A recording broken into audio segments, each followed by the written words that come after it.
আসসালামু আলাইকুম। আজকে আমরা সবাই বন্ধুরা মিলে চট্টগ্রাম থেকে রাঙ্গামাটি ঘোরার উদ্দেশ্যে আসলাম। এখন আমরা যেখানে আসছি এবং ঘুরছি এবং আমরা সবাই একসাথে একত্রিত হয়েছি অনেকদিন পরে। তো এই ব্যাপারে তোমার অনুভূতি কি আজকের সম্পূর্ণ ট্যুরের ব্যাপারে? আসসালামু আলাইকুম। শুরুতেই অসংখ্য কৃতজ্ঞতা এবং ধন্যবাদ জানাচ্ছি আমার প্রিয় বন্ধুদেরকে যারা শুধু চট্টগ্রাম থেকে আজকে এই রাঙ্গামাটি ঘুরতে আসছে।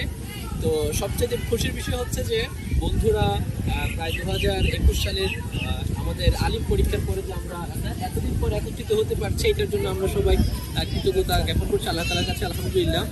তো আমার অনুভূতি বলতে গেলে রাঙ্গামাটিতে আসলে নিজের এলাকায় যখন প্রিয় বন্ধুদেরকে কাছে পাই, এত করে নিজের অনুভূতি আসলে ভাষায় প্রকাশ করার মতো না।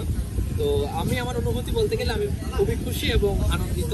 তো আজকে এই রাঙ্গামাটিতে আমার যে প্রিয় বন্ধুগুলো আসলেন, তো তাদের পক্ষ থেকে আমি আমার প্রিয় বন্ধু, আমার মাদ্রাসা লাইফের প্রিয় বন্ধু উসমান ভাইকে আমি এই যে আমাদের রাঙ্গামাটিতে আজকে বিভিন্ন স্থান তিনি ঘুরলেন, আমাদের সব বন্ধুদের নিয়ে আমরা ঘুরলাম। তো এই বিভিন্ন জায়গায় ঘুরে আমাদের অনুভূতিগুলো সবার পক্ষ থেকে আমাদের প্রিয় উসমান ভাই কিছু কথা বলার জন্য, অর্থাৎ ওনার অনুভূতি ব্যক্ত করার জন্য আহ্বান করছি।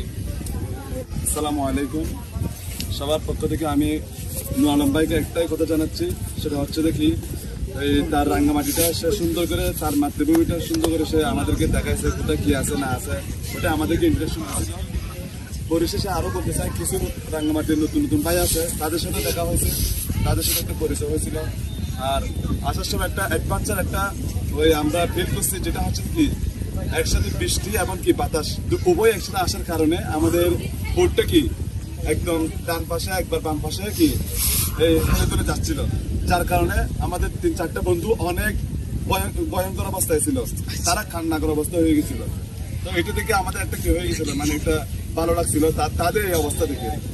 তাই দিন শেষে আরো একটা কথা বলি দেখি, আর হচ্ছে দেখি আমরা ফলোয়ার পার্কে এসে এটা আমরা ভালো একটা কি অনুভূতি ফিল করতে পারতেছি। সর্বশেষে এই বাদবনের রাঙ্গামাটির যেটা আপনার কি বলে এমপি ঐতিহ্য যেগুলো ধরে রাখছে, আমরা চাই এগুলো কি আমার পরবর্তী প্রজন্মে যারা আসবে তারা যেন আরো কি সৌন্দর্যের উত্তরাধিকারী দেখেন। এটাই বলে আমি আমার বক্তব্য এখানে শেষ করতেছি। অসংখ্য ধন্যবাদ জানাচ্ছি আমার প্রিয় উসমান ভাইকে।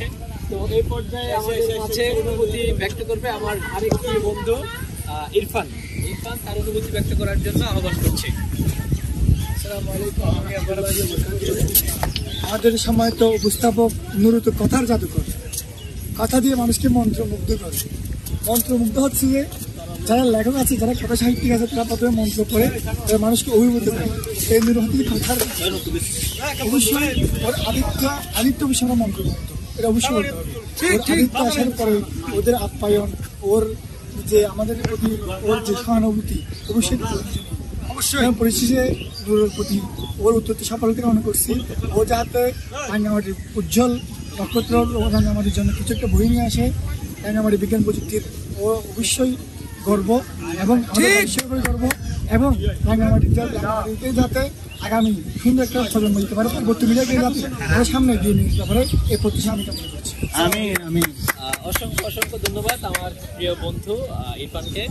তো যাই হোক, সবাইকে শেষ পর্যায়ে আবারও শুভেচ্ছা জানাচ্ছি আমাদের এই ভিডিওটা শেষ পর্যন্ত দেখার জন্য, এবং আমাদের সকলের জন্য দোয়া করবেন আমরা যেন জীবনের শেষ প্রান্ত পর্যন্ত আমরা আমাদের বন্ধুদের ভালোবাসা নিয়ে আমরা টিকে থাকতে পারি। সকলের প্রতি ভালোবাসা, আমাদের জন্য সবাই দোয়া করবেন। আসসালামু আলাইকুম ওয়া রাহমাতুল্লাহ।